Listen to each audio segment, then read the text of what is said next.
السلام عليكم ورحمة الله وبركاته، حبايب قلبي في كل مكان، وحشتوني. أتمنى يا رب تكونوا كلكم بخير.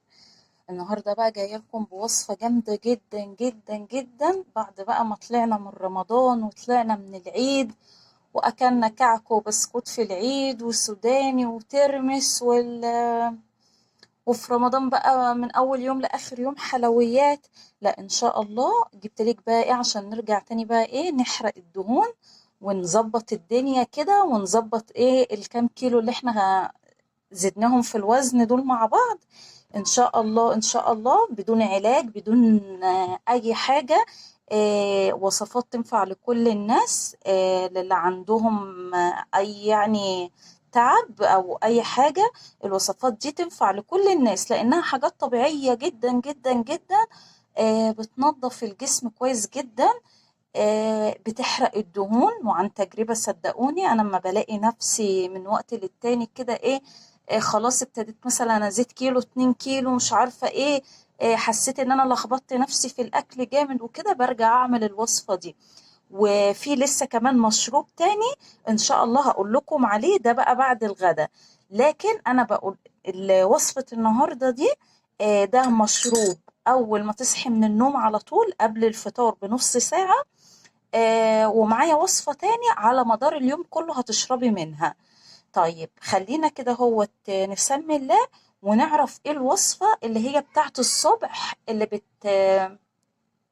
بتعلي معايا معدل الحرق، وتخليني اقدر احرق اكتر سعرات حرارية يعني، واكتر كمية دهون في الجسم. طيب الوصفة دي هتعمليها قبل النوم، بعد سوري بعد ما تصحي من النوم على طول. وما تفطريش خالص بعدها إلا بعد نص ساعة عشان تكون اتفعلت وتجيب معاكي نتيجة كويسة. طيب أنا هنا هو معايا إيه؟ معايا نص كوباية مية فترة، مش سخنة، ما ينفعش سخنة. لأن أنا دلوقتي هحط فيها ليمون. والليمون بيفقد كل الفوائد اللي فيه مع درجة الحرارة. طيب هنا هو أنا هجيب نص كوباية مية فترة زي دمعة العين كده اهو. ومعايا هنا اهو عسل نحل اهو. هو قرب يخلص بس هو شغال، انا بستعمل منه. ده عسل نحل بيور يعني، افضل كمان من الحاجات اللي بتتجاب من السوبر ماركت. بس يعني شوفي حد موثوق منه، لان عليه عامل جامد جدا جدا جدا في ايه، في نجاح الوصفة اهو. ده بيتباع كده، هو هتجيبيه من اي حد موثوق منه، منحلة، عطار بتجيب له منحلة، اي حد المهم يكون ثقة. بس تتأكدي ان هو فعلا عسل نحل بيور طبيعي 100%، لان ده بيفرق جامد جدا في الوصفة. لان انا شفت كذا نوع وشفت كذا ماركات، كأنها سكر مكرمل، سكر محروق، مش عارفة. فاتأكدوا، حتى ده بيجي مش عارفة اسمه ايه كده، في حتت كده جواه بتبقى الشمع تقريبا، بيجي الشمع كده جواه ما شاء الله من كتر ما هو بيور واصلي. طيب انا هعمل ايه؟ هاخد معلقة عسل صغيرة، معلقة عسل صغيرة من دي، هضيفها. انا مش هعملها معاكم لاني انا عملت الوصفة ديت ايه، انا بصور لكم دلوقتي الساعة 2 الظهر، وعملت الوصفة دي الصبح اول ما صحيت يعني، فمش هينفع اعملها، حرام دلوقتي اعملها ومش هشربها خلاص. طيب هعمل ايه؟ هاخد معلقة عسل صغيرة من دي، وهدوبها في نص كوباية مية، هدوبها في نص كوباية مية. وفي الآخر أنزل بنص ليمونة أعصرها عليها. تمام كده، وأقلب الخليط كويس جدا جدا، وأغطيه، أسيبه دقيقتين بس مش أكتر، أسيبه إيه، دقيقتين بس مش أكتر. وبعد كده هو أشربه على طول. طيب في ناس عندها، ركزوا يا جماعة، في ناس عندها قرحة في المعدة، في ناس عندها مشاكل في المعدة أو مشاكل في الهضم، الليمون بيتعبها، الليمون بيتعبها. تعمل إيه؟ في قطرة كده اهو بتتباع فيتامين سي من الصيدلية، اسمها فيتامين سي، يعني ادخلي لأي صيدلي قولي له عليها، هو هيعرفها وهيديها لك على طول. قولي له انا عايزه القطره بتاعت فيتامين سي. هتنقطي في الميه دي حوالي 7 نقط ل10 نقط على حسب الكميه، هو مش مضر خالص خالص يعني. من 7 نقط ل10 نقط على نص كوباية المية. ده هيبقى بديل للنص ليمونة، ده هيبقى بديل للنص ليمونة. وهحط معلقة العسل معايا هي بالظبط، يعني مفيش حاجة تختلف. أنا فيتامين سي ده هجيبه إمتى؟ في حالة إذا كان الليمون بيتعبني، أو أنا عندي مشاكل في الهضم، أو قرحة، أو أي حاجة لا قدر الله. خلاص، هو في الوقت ده اللي هنستعمل فيه فيتامين سي اللي هي القطرة. بس الليمون افضل، يعني للامانه الليمون افضل بكتير بكتير بكتير. بيعلي جدا معدل الحرق، بيخليكي تحرقي، بيخلي يعني تخسي بسرعه. بتحسي انك السعرات المتراكمه دي اللي اتحولت معايا لسكريات ودهون ومش عارفه ايه، بيحرق اكتر من فيتامين سي. ولكن مفيش مشكله. آم، مفيش مشكلة، يعني لو هنستعمل كبديل للناس التعبانة، ألف سلامة عليكم. لو هنستعمل فيتامين سي بدل الليمون. دي أول مشروب كده معايا أول ما أصحى من النوم، وما افطرش بعديه خالص إلا بعد نص ساعة. خلاص كده. طيب، تاني حاجة معايا هي إيه؟ أنا عايزة أعمل ديتوكس للجسم كله. يعني إيه ديتوكس؟ يعني عايزة بقى أعمل تنظيف لمعدتي، للدهون، مكان، لكل حاجة بقى. أول حاجة هيحرق، هيعدل برضو، هيعلي معاكي طبعا معدل الحرق جدا. بصوا يا جماعة، دي وصفات طبيعية، والله والله وصفات طبيعية وجميلة، وهتجيب معاكي نتيجة جميلة. وانا بقدم لك حاجة، انا مش دكتور، انا بقى يعني الوصفة دي من كتر ما هي كويسة جدا وانا مبسوطة من نتيجتها، لولا ما انا قلت عليها. تمام كده. يعني لو ما نفعتكش مش هتضرك، فاهماني؟ طيب، انا هبدأ ان انا اعمل ديتوكس واشرب منها، وهتبقى دي بديل للمية بتاعتي على مدار اليوم.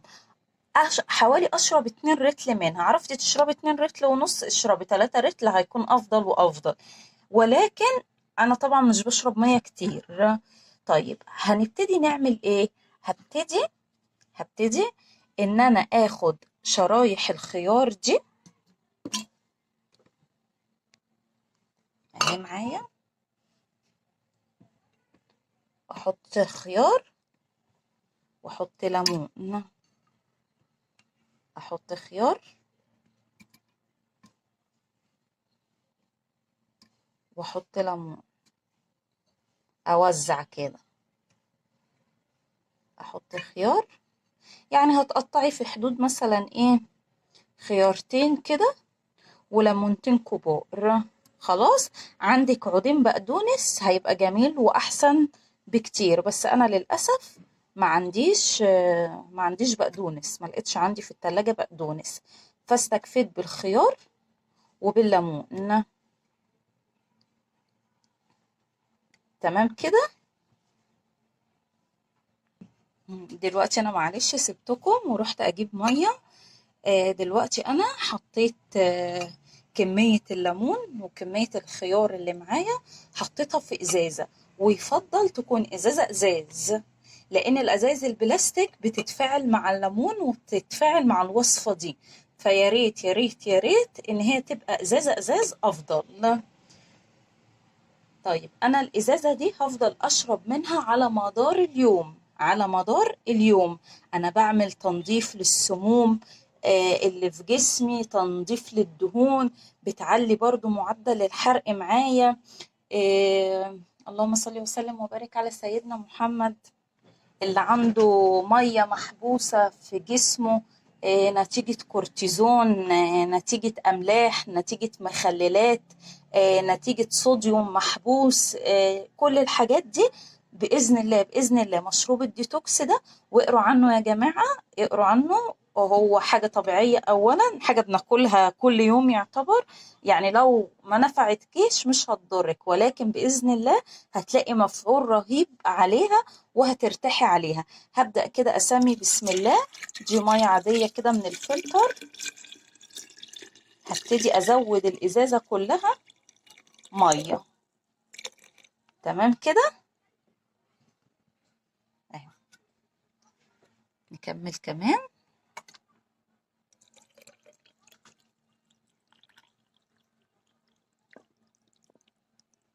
بالشكل ده. خلاص. وبعد كده ابتدي اقفل الازازة اهو، وابتدي ارجها بالشكل ده. انا هنا خيار اهو وقع معايا ده، خلاص مش هاخده اهو بالشكل ده.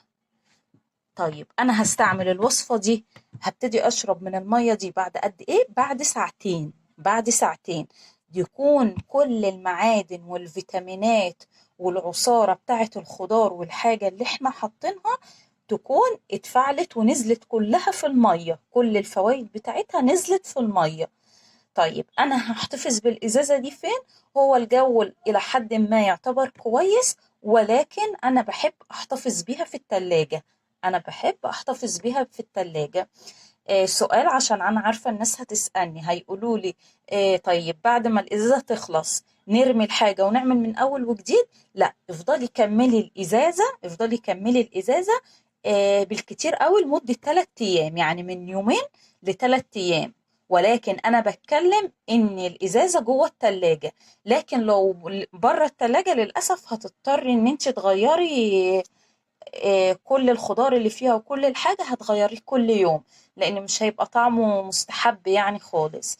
ولكن اعملي زيي واحتفظي بيها جوه التلاجة، عشان برضو حرام ما تهدريش في الحاجة، وهيبقى طعمها أجمل بكتير، يعني في الطعم كمان هيبقى طعمها أحلى. الناس اللي مثلا مش هتحب طعمها لو عايزة تحلي بمعلقة عسل حلي، ولكن أنا أفضلها كده طبعا زي المية كده بالظبط.